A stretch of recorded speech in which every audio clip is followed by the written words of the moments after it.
What's your comfort food? Maybe it's a cookie or cake you used to eat as a kid, or a big bowl of pasta. It could even be your favorite salad from the neighborhood health food spot. You know, the one with the perfect crunchy and satisfying toppings. Most of the time, we have some sort of emotional connection with comfort foods. They make us feel good by reminding us of a time when we felt good. So, in theory, the making of a comfort food isn't just about the food itself, it's also about the memories associated with the food.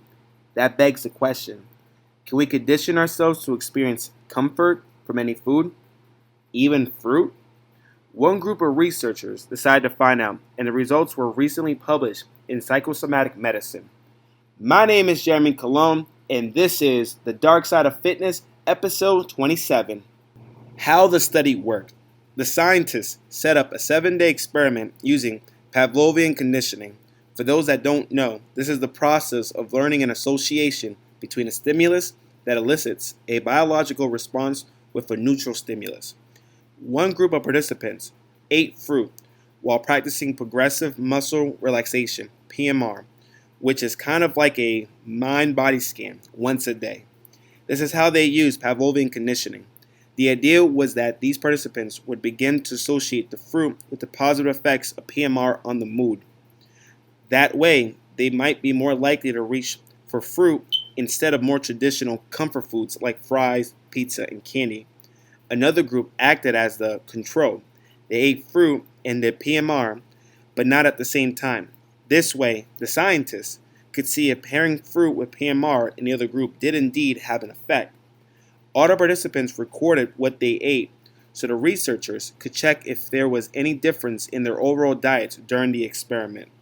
Let's dive deeper into Pavlovian conditioning. Maybe you heard of Pavlov's dog, but what does it mean when we talk about Pavlovian conditioning, aka classical conditioning? True story. It was actually discovered by accident thanks to a scientist and his dogs. Ivan Pavlov was researching dogs' digestion. He noticed that at first the dogs salivated when they were fed. That's a natural biological response. But over time, they started salivating slightly before they were fed. How did they know food was coming? Their food was served from a cart, and when they heard the cart coming, they knew it would soon be time to eat. Boom! Doggy drool everywhere. Pavlov thought this was really interesting, so he decided to do an experiment to see if he could replicate the effect. He started ringing a bell right before feeding the dogs. At first, they didn't react to the bell at all, but again, over time, ringing the bell was enough to make the dogs slobber everywhere.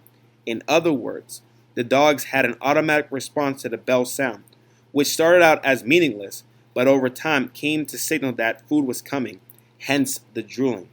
Turns out, humans can learn this way too. A neutral stimulus, like the bell, can start out meaningless, but over time, it can take on meaning and elicit a conditioned response, like the dog slobber. These days, Pavlovian/classical conditioning is considered a basic form of learning that can be harnessed for better or worse. What the study found. Overall, eating fruit made people feel happier in both groups. It makes sense. Fruit tastes good, to most of us at least. But the group that practiced PMR while they ate fruit got a bigger mood boost. Unfortunately, this didn't translate into nutrition changes. Neither group ended up eating more fruit overall during the study, and both groups still reached for those more typical comfort foods at similar rate. Here are some coaching takeaways from this study. Number 1, comfort foods are whatever we say they are. People often look for highly processed foods when they're stressed. That could be because that's why they're craving, or because they're convenient, or a combination of the two. Although these foods don't make stress disappear, they might provide a temporary mood boost.